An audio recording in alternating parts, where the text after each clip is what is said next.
Welcome to Travel Again Presents, the weekly travel roundup covering the headwinds and tailwinds impacting the business of travel. Please welcome our hosts, Mike McCormick and Ed Silver. Hello, Mike. How you doing? Good. How you doing, Ed? I'm doing good. Mike. Stand by. You want to start over? No, let's just keep rolling, man. The music loves me, so let's just keep going.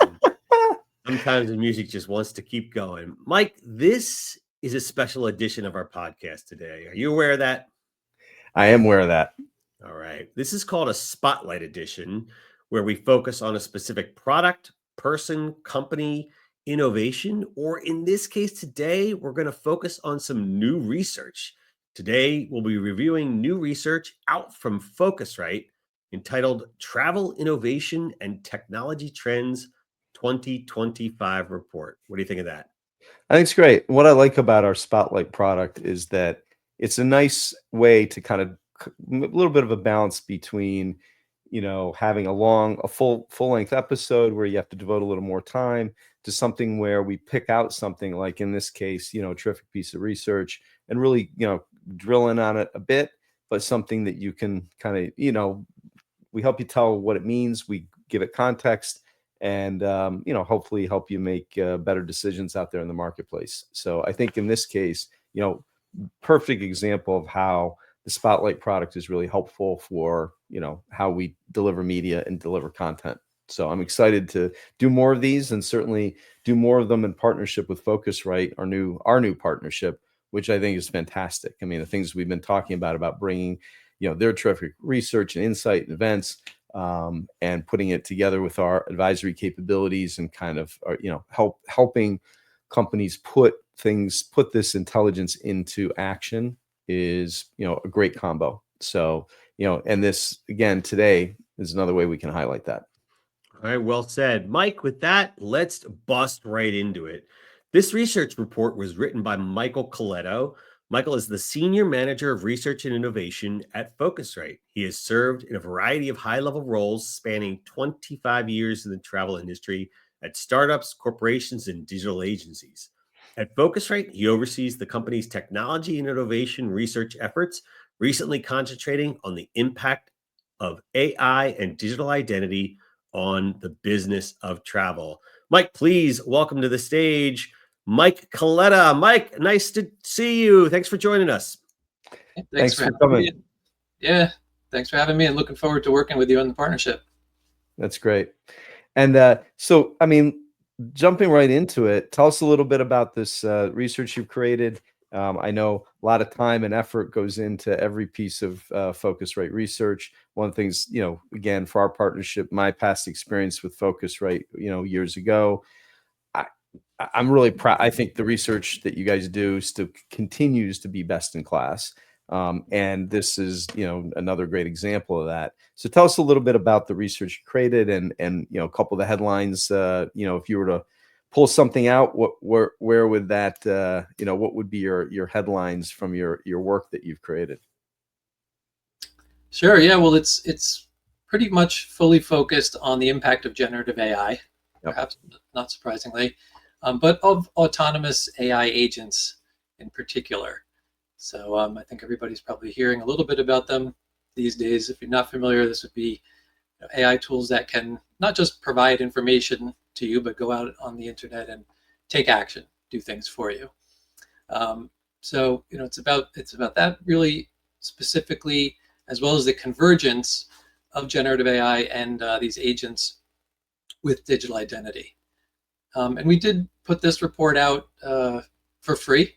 A lot of most of our reports are for our subscribers, for our clients behind our paywall, but we wanted to put this one out there for everyone to read it. Really thought it was important, as a way for everyone to get up to speed. I tried to make this report, insightful for people who are quite familiar with generative AI and digital identity already, but accessible for people who don't know that much about it yet. So there's some history, reference links, some of our research for context. And what I tried to do is just really explain why this all matters so much, maybe for anyone who's still skeptical. And just really quick, to read it, you can go to Phocuswright.com under research at the top, just click free research insights, and it's right there.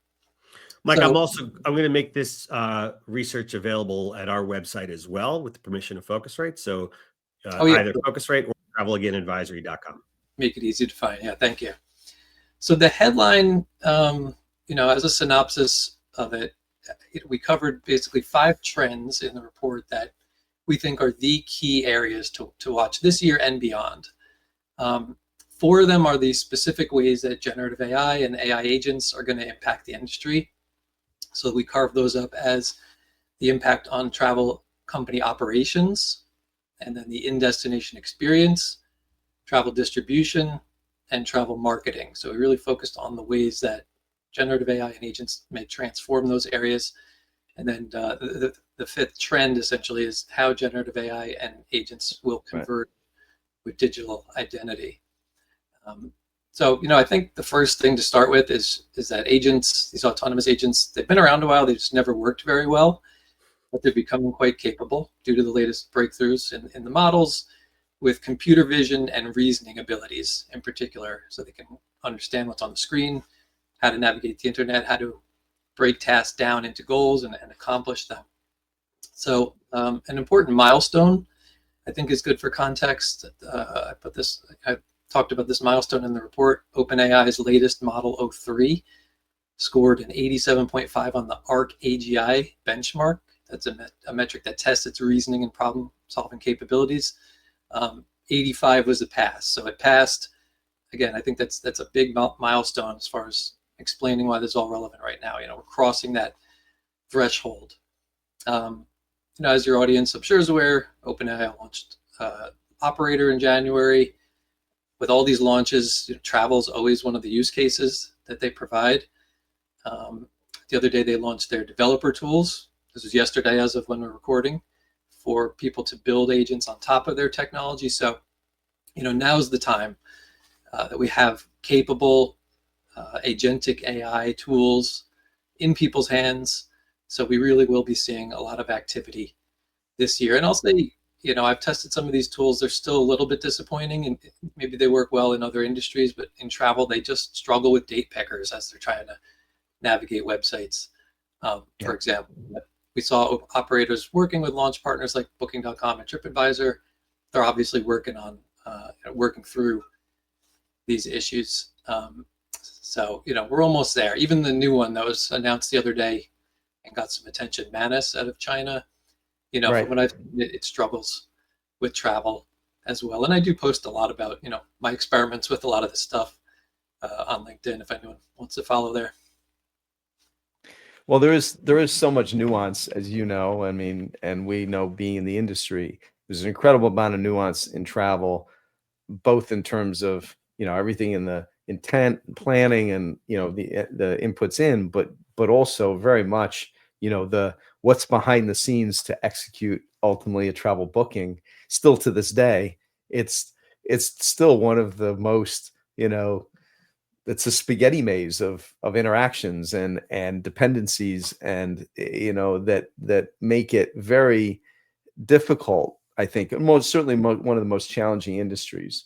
But at the same time, I mean, what's exciting is that it's also touches virtually everybody. It's the travel is it's the place where everybody wants to play. Ultimately, the industry people want to be in, the investment that gets poured into it still. But I think a lot of times from an outside perspective, people are like, oh, why is the industry not move faster? Why does this not, and the realities are, it's because it's highly complicated behind the scenes, right? When you were doing this research, were there some surprises? Was there anything that kind of jumped out at you that you just didn't expect or didn't expect to hear, or anything related to your findings? I mean, some of it is, probably would say for us in the industry as expected, but any surprises in there? Yeah, well, this report is what I'd call desk research. It wasn't based on surveys or market sizing like a lot of our core research is at Phocuswright. It did reference some of our research that we have done recently. So in particular, last year we did a technology study with consumers, and we surveyed consumers on various cutting edge technologies. So I mean, one finding that I think was really significant was that regarding generative AI, we found 39% of all travelers in the US used it for, in general, active travelers took a trip in the past year, 39% used generative AI in some form that could have been for entertainment or food or health Right. or something.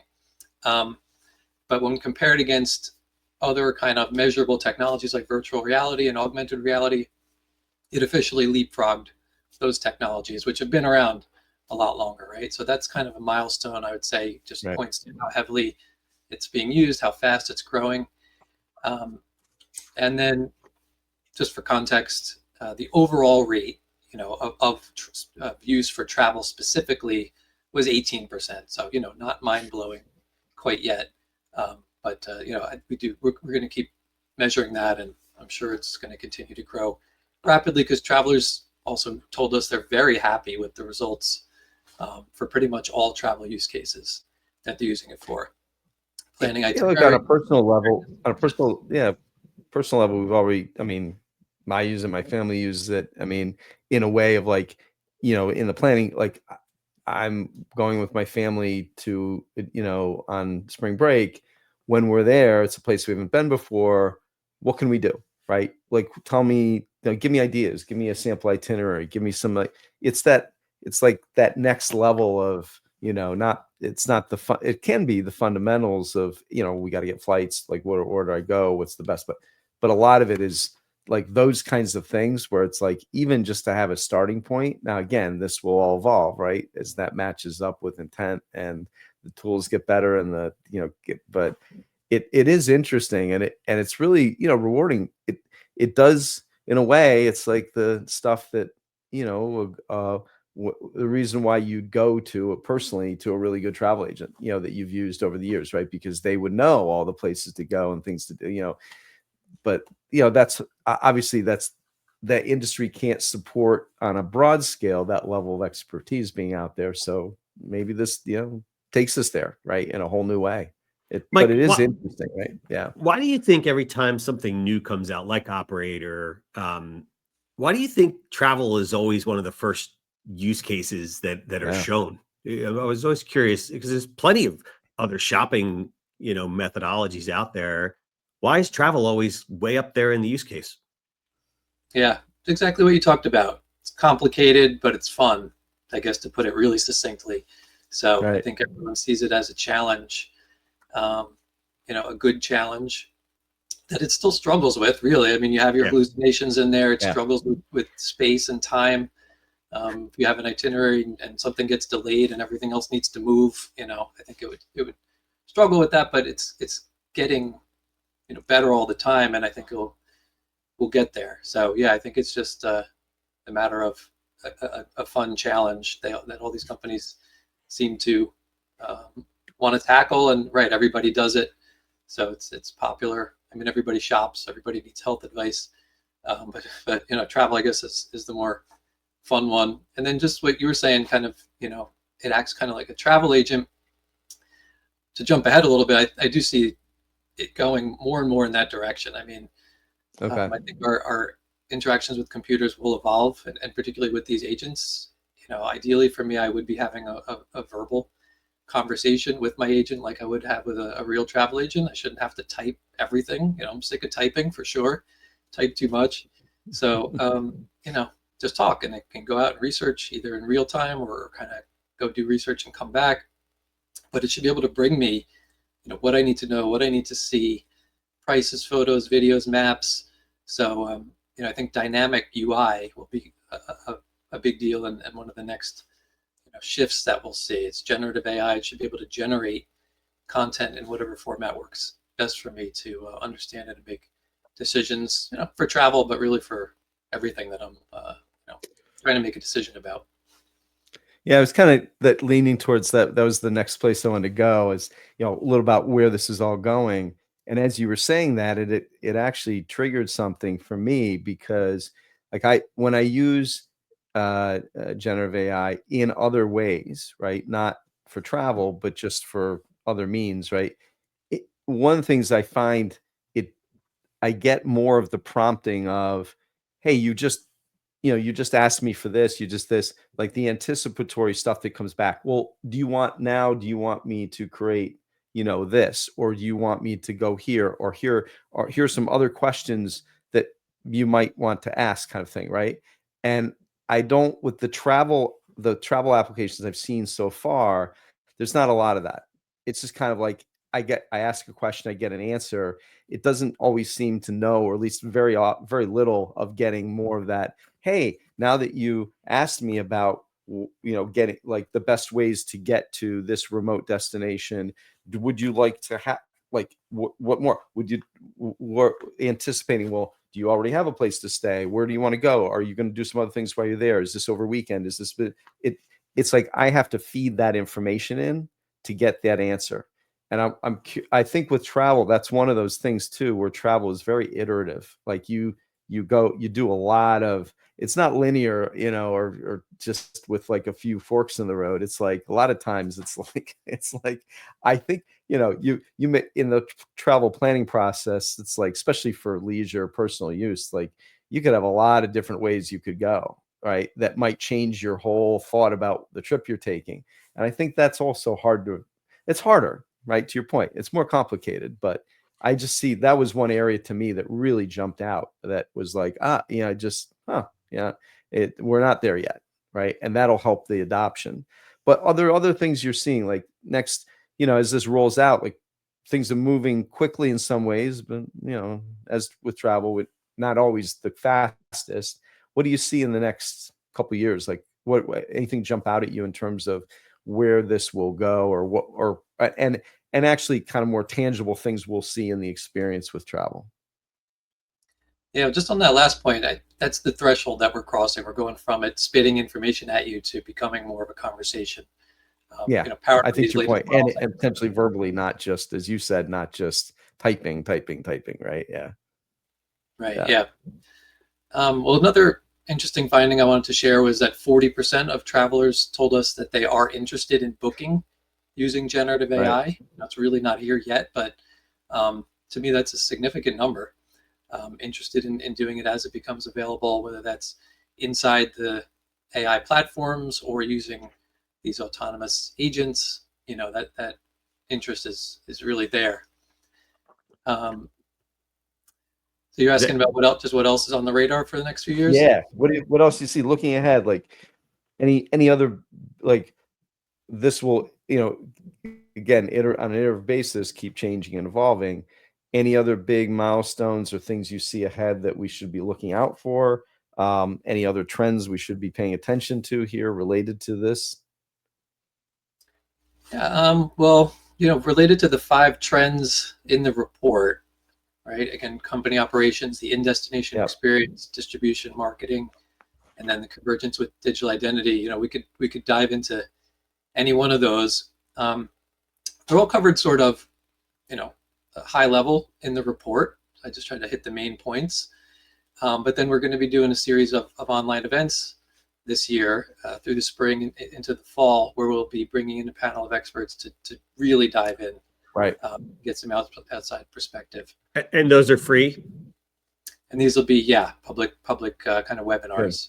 Great. Good. We'll be doing. The first one's on the impact on company operations, for good reason. I think, it's going to be one of the most impactful areas short term. Yeah. As these, it's the most obvious use case for so many people that it seems to be where they start, right? Well, for most travel businesses, should be thinking about. I think agents in particular, and a couple of quotes I'll share that are in the report, I just thought were really telling. Sam Altman, CEO of OpenAI, just said in January, he said, "We believe in 2025 we may see the first AI agents join the workforce and materially change the output of companies." And then another quote from Jensen Huang of NVIDIA, I think was also in January, said, "In a lot of ways, the IT department of every company is going to become the HR department of AI agents in the future." And Salesforce is all in on agents, and Google launched Agent Space. So, it's just, I think, big questions for how these agents will be integrated, sort of as digital coworkers, and what that'll mean for the companies that embrace them and figure out how to use them and increase their automation, and their productivity versus those that don't. So really looking forward to diving into that from people and hearing from people who are currently doing this in their own companies. Mike, do you think I'm really what you just said about the quote about tech becoming the HR department for AI agents? It's like, will they start asking for time off benefits and no, they won't. That's right. No, they won't. Mike, do you think these tools are coming as a replacement for OTAs and meta search engines? Because they seem like parts of them, could replace some of that, but are they going to replace all of it in time? Certainly not. I think the shift, or there'll be a shift in the power dynamics. I guess the question is how much. I think all the current players will continue to provide value. There are ways that could sort of grow or diminish. We'll be diving into this specifically in the online event where we discuss distribution, the impact on distribution, which will be in May. The crux of it would be, you have these horizontal generic AI agents like from Google and OpenAI who you may start to trust with, as your daily assistant and doing a lot of sort of daily tasks for you. And then you might ask them about travel. And I guess the question would be, are they going to just go to the source of travel, go to the suppliers, or would they go to intermediaries where they can get quick and easy answers? You can see already they seem to be favoring intermediaries where they can get quick and easy answers, because that does make sense. But in the long term, I think it'll depend on the economics. Will the same model continue of I guess these platforms monetizing on advertising and commissions where OTAs are strong, or are there other ways for them to monetize or be subsidized? Could travelers wind up paying a subscription? I'm not paying $200 a month right now for Operator, but I am paying $20 for ChatGPT.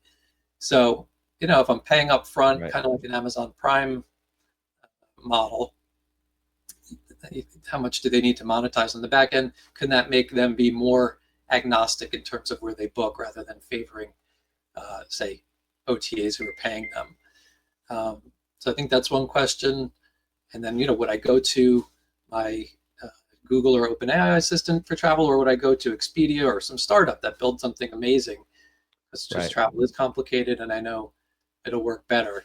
Google can personalize things for me, probably, given everything it knows about me. But and I mean, Google's sort of in a unique position, given the integration with flights and hotels and maps and everything, really could become that much more of a really excellent travel planning and booking environment. But these things should be able to say, here's really the best place for you to book. Here's the best loyalty program for you. Here are the best perks maybe that this supplier or this intermediary is offering on top of the base rate. So, I would want my agent to be agnostic. And so that's a question. And then meta search is really interesting. Phocuswright just published an article the other day that I offered a quote for. Everyone could go read. So the story was on the impact of agentic AI on meta search. So what I said is they really have a very similar function to what could be handled by these agents in terms of searching for prices, passing the user to an OTA or supplier for the actual booking. So given that is currently meta search's role, could they be that much better at facilitating that experience, as an agentic experience? Or Operator, let's say, can get those prices through an OTA, through the GDSs, other channels, act as the meta search essentially, and then diminish meta search value. They'd have to get the data from somewhere. Maybe it would be from meta search players. Maybe that involves an evolution of their business model. So definitely some questions there. A lot at play. Yeah. I think it's fun to speculate on these things and try to get visibility, but but certainly nobody really knows. It'll depend a lot on the traveler, I think, how they want to use these tools, and how they're monetized. The traveler's willing to pay, or how much data they're willing to give up, which is generally a lot, as we've seen. But we'll have to see how it plays out. No, it's great. Well, Michael, again, great insight, terrific report, well done, and I know a tremendous amount of work that goes into those. It's to get to the point you were able to get to and distill it down to what you did in terms of the big trends. So a good read for everybody, certainly in the industry, and appreciate your insight and taking the time with us today. Of course, yeah. Thank you again for having me, giving me the chance to talk a little bit about what we're up to at Phocuswright. Yep. Thanks for your time, Mike. Michael is the Senior Manager of Research and Innovation at Phocuswright. And again, thank you for your wisdom and time, Mike. We appreciate it. Thank you. Cheers. All right, Mr. McCormick.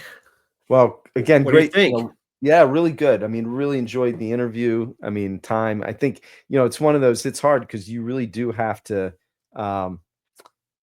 aside from reading, digesting a report, it's really a lot to think about, right? Yeah.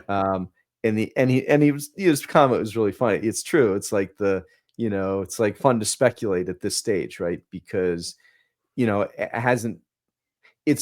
businesses are evolving and we're trying to work towards it, but it hasn't disrupted travel yet, but you can feel, the changes coming on the horizon. I mean, just that note about, the role of technology in companies, the roles of how this is going to work, you start thinking about how evolved that can be. But I'll challenge too, but then it still comes back to companies, even the OTAs, the big travel agencies, everybody in space, flyers themselves, really kind of stepping back and saying, fundamentally, what are we really about? What are we really here to do? The tools aside, I mean, what value are we going to bring? Like an OTA brings, choice, a third party comparison. Well, okay, where people, even which AI agent am I using? Which trusted one, source. I mean, those things are going to really matter to me more than as much as the technology itself, just because if it's slicker. But if I don't feel like I'm getting, a real view of the market, then that credibility is lost. I don't care how great the technology experience is. Yep. So what's really crazy is how fast these advancements are coming. He talked about operator, which is you can't even get access to yet unless you're paying, one of the higher levels of fees. You see some demos, but very few people have actually hands-on used it. Then he talked a little bit about Manus. That just came out this week, literally this week. Yeah. So keeping up with these things is almost a full-time job. So it's a great space. It's fun, but it is a little challenging to keep up with. And I'd encourage our readers to try different tools and try their own use cases. Think about what you want to do from a travel perspective. Go to your favorite OTA or meta search, try it, but give it a whirl within one of the AI agents and see what happens. Yep. As a call to action, though, Mike, I would suggest everyone should go read this report. There's a ton of great detail in it. Mike and team did a fantastic job. We will make it available on our website so people can read it, since it is free. And then if you want even deeper research that Phocuswright has, go and subscribe to their open access or download a particular report. Some of them, have individual fees. It is really great, deep research that is available at Phocuswright. And not for nothing, look, if you read the research and if you're thinking about AI, you want to put a framework together for your own initiatives, Travel Again is here to help you with that. We know travel and we know AI very deeply. We're now partnered with Phocuswright to get this level of research. So reach out and we will help you take this from research and data into action. And that's what we're here to do, Mike. Yep. Sounds good. And right. Again, and on our end, our part of the partnership and why, we're excited about the Phocuswright partnership is that, aside from everything you just said about the value they bring, then for us, the advisory piece of saying, we can help any company, any brand in space, or that's trying to in some way sell into travel. We are here to help put a framework together for how to use the tools how AI can impact your business competitively. Otherwise, we do today help companies with a framework that we've developed, really help put that down and have a true product plan, have a real approach to how to do this, how to integrate it in your business, how to deal with the competitive pressures that this all brings. So, again, a great way to showcase it does, like, a relationship and why we formed it with each other, because we really do complement each other as we get into, especially areas like this that are so transformative for our industry. All right, Mike, that is it for our special spotlight edition of the podcast today. We have so many great guests the rest of the season. I can't wait to continue to release episodes throughout the rest of the season. That is it for our show. We will see you back here next time. Thanks, Mike. Thank you.